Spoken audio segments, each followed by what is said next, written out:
Biggest menace, professional Rawdogger, YouTuber with over 7 million subscribers. Jidion, otherwise known as DeMarcus Cousins III, has seen one of the greatest downfalls in YouTube history. Or has he?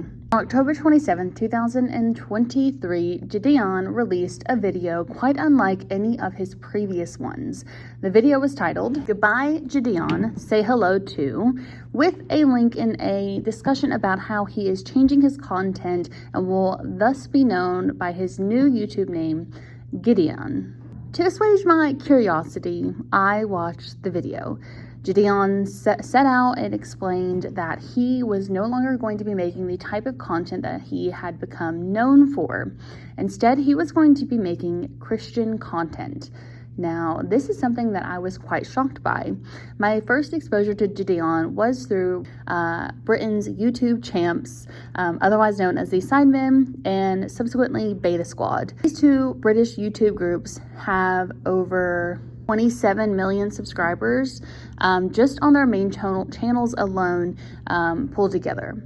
Now, my first interaction with Jidion is I saw him in a 20v1 dating style bachelor quick Tinder video through the Sidemen. The concept of this video is they have a celebrity guest come on, and that celebrity goes through 20 women. They come through and they either swipe left or right, yes or no, depending on which women they find attractive.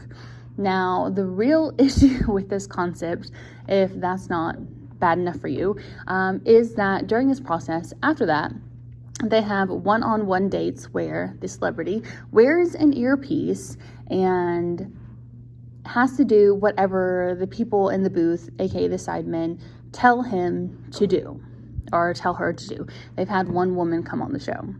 Now, they ask the participants, the celebrities, to do the most outrageous things, from calling the women that they are meeting ugly, to running around the room, to smelling their feet, to humping their chair. It is quite disturbing.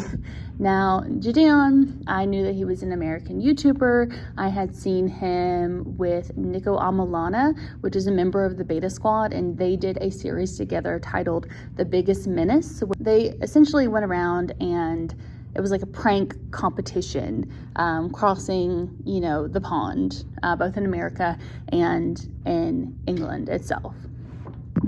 Before this, I had been a massive Beta Squad fan, and so after hearing about Jidion, I went to his channel and I started watching a little bit of his content. However, I quickly noticed that this was not necessarily content for me. It was the jokes, it was the tone of the videos. It just seemed kind of gross, to be honest. Now, it was after this that I watched another of Jidion's videos, just so happened, and he was talking about Christianity. Now, this was something that really put me off, not because I'm not a Christian myself, but because I had seen and watched Jidion go on 20v1, participate in the Biggest Menace competition, where they said some of the vilest things I've ever heard come out of someone's mouth. And then here he was talking about a Christian issue, stating that he was a Christian man, citing quotes from the Bible. And I thought, this is a hypocrite. He was, by his own definition, a lukewarm Christian. And that not only put me off his content, but any content that he was featured in. I just simply would not watch it until that day in October, about a month ago, where I saw that he was deciding to turn his channel over, give up his channel, give up his 7 million subscribers, enough subscribers to buy him a house, probably a car, have a lot of money in the bank. He was giving all of that up at arguably the height of his career as an American YouTuber to make Christian content on another channel, essentially starting from scratch. I watched the video and I watched him kind of talk about the man that he wanted to become, and I thought that God could change anyone and that I wasn't going to judge him based on things that I have known about him in the past. I was going to look for what this man had become. So he launches his new channel and he gives his testimony, and I think, great, this is wonderful, this is amazing. And then he did something else. Then Jidion went back recently, as of maybe like a few days ago, and he deleted all of the content on his 7 million plus subscriber YouTube channel. And I thought, not only does this man have the talk, but he walks the walk. And this is also something that kind of stuck with me. He deleted all of the content, and he has a video posted on his channel, his old channel, kind of discussing why he deleted the content. He says that it was not Christ-like, that he was giving the wrong example to people, especially to children. And it was something that I just really wanted to it was something that I really latched onto, and I kind of felt convicted by. Like, have I been putting out art and work and whatever it happens to be that is Christ-like? And my answer for that had been no. Now, as a writer, I have written many things that are not uplifting and upholding Christian values.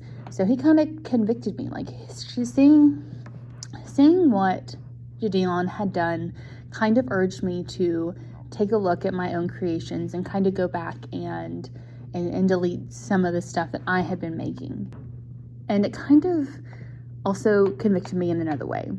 I knew then that I had judged this man pretty harshly while he was being unchristlike, and then also when he said that he was going to live a new life. This is a man that I do not know, I have never met, and yet I was judging the strength of his faith while I should have been focused on the strength of my own. Now, still today, I'm not the judge, and I won't carry his casket when he dies. I am simply a fellow believer that is very impressed by Jidion's story and his future efforts for the kingdom of God. And I can't wait to see what he does next.